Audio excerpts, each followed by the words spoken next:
तहजीब के आगाज से ही इंसान घरों में रह रहा है। लोग अपनी पसंद और सलाहियत के मुताबिक मुख्तलिफ मकानात तामीर करते हैं।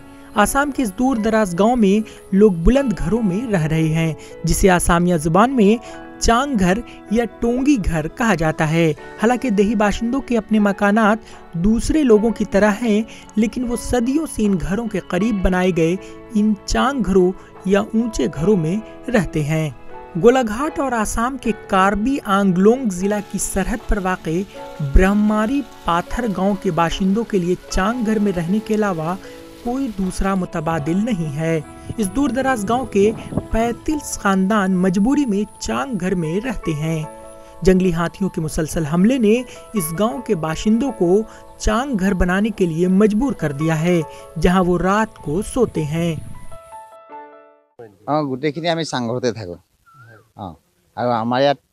हम सब चांग घर में रहते हैं। यहाँ बिजली नहीं है, हाथी मुसलसल हमला करते हैं और इसी वजह से हम इस चांग घर को बनाते हैं और जमीन से ऊपर रहते हैं। ऊंचाई आमतौर पर 25 फीट से ज्यादा होती है ताकि जंगली हाथी नुकसान नहीं पहुंचा सकें। हम नीचे जमीन में खाना खाते हैं, लेकिन हमें सोने के लिए ऊपर चढ़ना पड़ता है। हम सदियों से इस तरह से जिंदगी गुजार रहे हैं।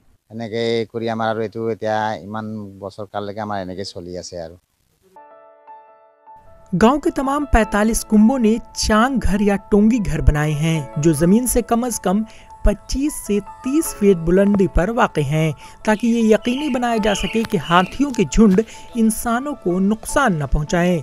जंगलात के करीब वाक़े इस गांव में जंगली हाथियों के झुंड का साल भर गांव में दाखिल होना आम बात है।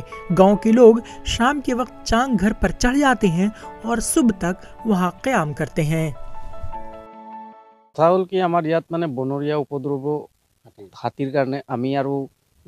यहाँ मसला जंगली हाथियों का है। हाथियों का झुंड शाम तकरीबन 6 बजे जंगल से निकलता है, लिहाजा हम इससे पहले अपना खाना खाते हैं और शाम 6 बजे तक ऊंचे घरों में चढ़ जाते हैं। घरों में जमीन पर सोना मुश्किल है, क्योंकि हम नहीं जानते कि हाथी कब हमला करेंगे।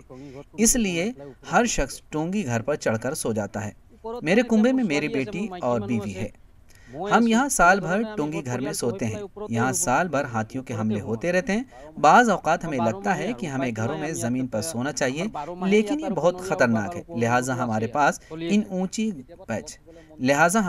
इन ऊंचे घरों में सोने के अलावा कोई दूसरा मुतबादिल नहीं है। बिजली जैसी बुनियादी सहूलियात से महरूम गांव के लोग अब हुकूमत से मजबूत चांग घर तामीर करने का मुतालबा कर रहे हैं, जिससे न सिर्फ वो महफूज रहेंगे बल्कि चांग घरों की मरम्मत की लागत से भी बच जाएंगे। अब देखना होगा कि जो हुकूमत तरक्की के बेशुमार दावे करती है, वो देही बाशिंदों के मुतालबात पर कितना फिक्रमंद है और क्या गाँव में बुनियादी सहूलियात फराहम करने का कोई मंसूबा तैयार कर पाती है। Bureau report, ETV Bharat.